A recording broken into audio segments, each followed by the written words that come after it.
સ્થાન ગ્રહણ કરવા વિનંતી કરીશ.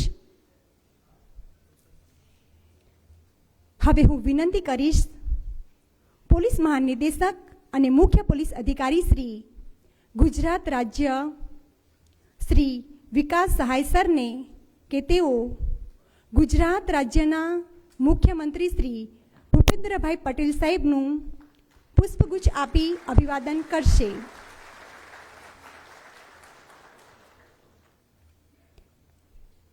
હવે હું વિનંતી કરીશ પોલીસ મહાનિર્દેશક શ્રી તાલીમ ગુજરાત રાજ્ય ડૉક્ટર નીરજા ગોટરુ સરને કે તેઓ માનનીય ગૃહમંત્રી શ્રી હર્ષભાઈ સંઘવીનું પુષ્પગુચ્છ આપી સન્માન કરશે. આ પલને આપણે તાલીઓના ગડગડાટથી વધાવીશું. હવે હું વિનંતી કરીશ પોલીસ મહાનિરીક્ષક શ્રી વહીવટ સુશ્રી ગગનદીપ ગંભીર સાહેબને કે તેઓ અધિક મુખ્ય સચિવ શ્રી ગૃહ ગુજરાત સરકાર શ્રી એમ કે દાસ સાહેબનું પુષ્પગુચ્છ આપી સન્માન કરશે. ફરી આપણે સૌ આ તાળીઓને ગડગડાટથી વધાવીશું. ધન્યવાદ સર.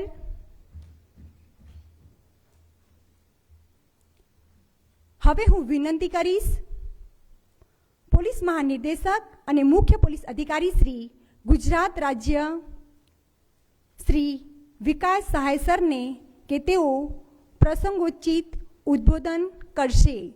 શ્રી વિકાસ સહાય સર.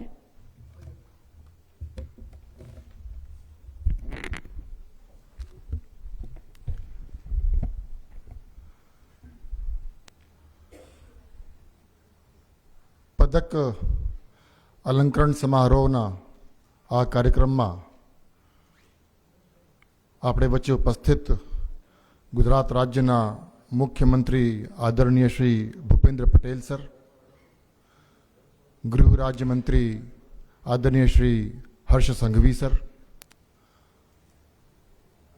અધિક મુખ્ય સચિવ શ્રી ગૃહ શ્રી મનોજ દાસજી, DGP training doctor Neerja Gotru,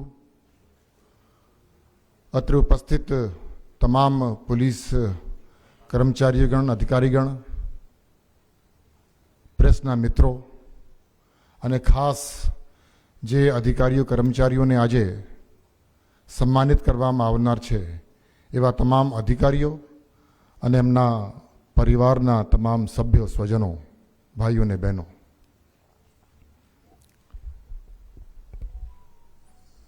sir, uniform સર્વિસમાં કામ કરતા અધિકારીઓ માટે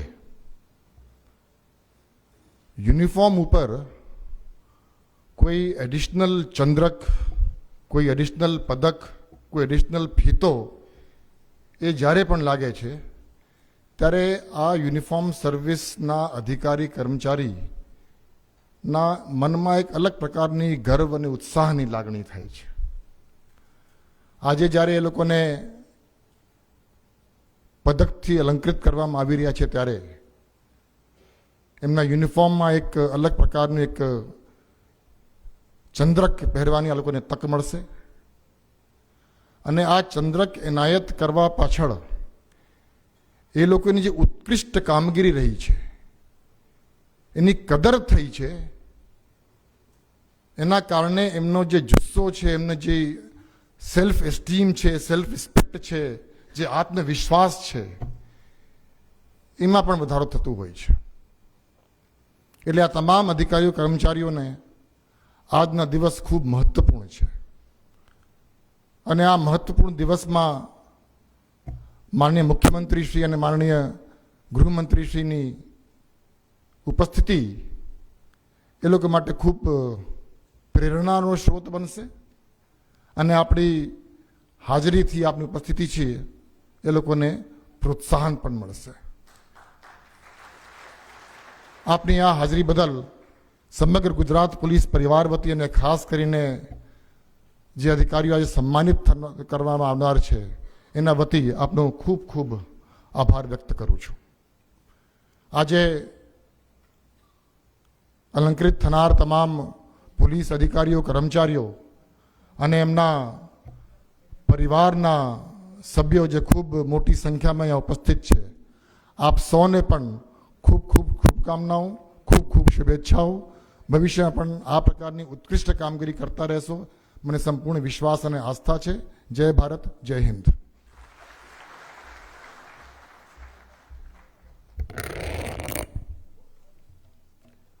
ઉત્કૃષ્ટ પ્રેરણાદાયી પ્રવચન બદલ ધન્યવાદ સર. આપણે સૌ જાણીએ છીએ કે ગુજરાત ગૃહ વિભાગને સક્ષમ અને યુવા નેતૃત્વ સાંપડ્યું છે. પ્રજાની સુખાકારી સલામતી માટે સતત કાર્યરત રહેતા માનનીય શ્રી હર્ષભાઈ સંઘવી સાહેબને પ્રસંગને અનુરૂપ પ્રવચન માટે વિનંતી કરીશ. Shri Harshbhai Sanghvi.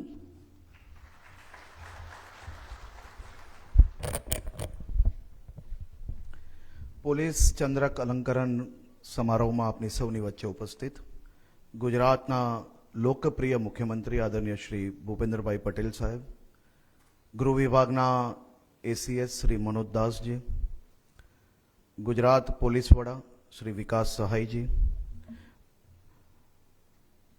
Director training Shri doctor Nirja Gotru.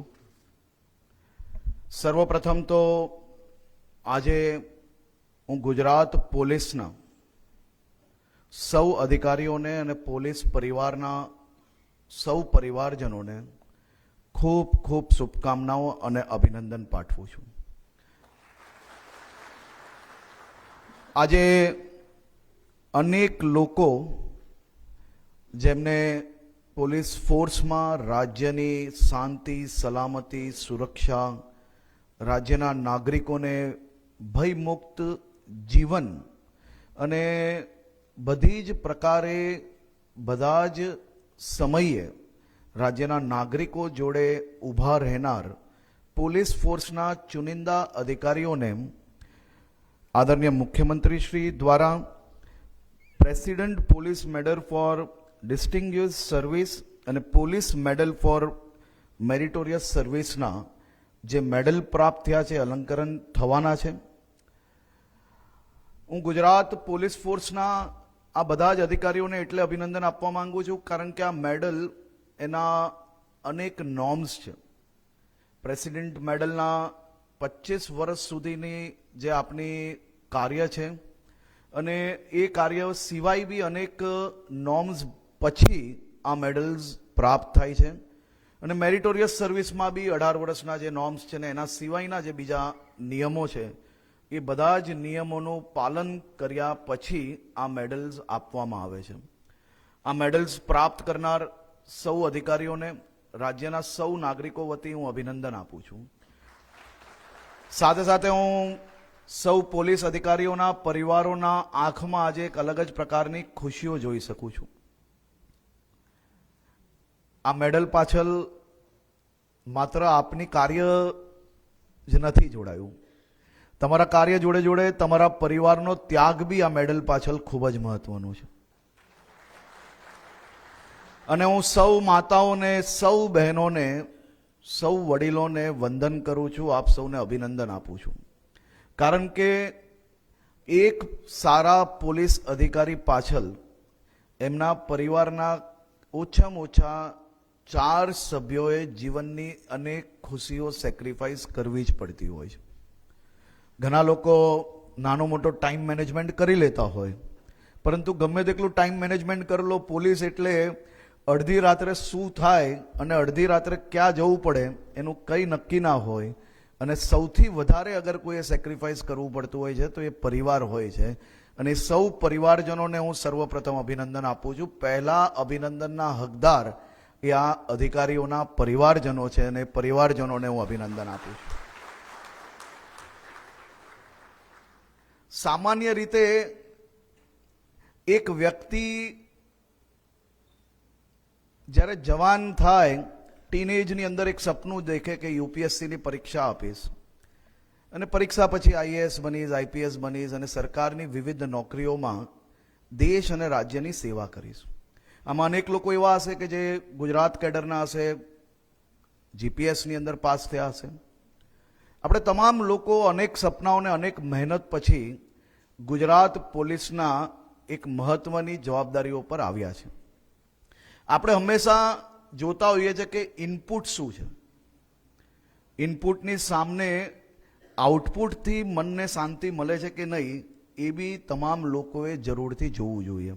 Input એ છે કે સપના શું જોયેલા હતા, એ સપના સાકાર થયા અને આજે ગુજરાત પોલીસના મહત્વની જવાબદારી પર આપ સૌ લોકો પહોંચી શક્યા.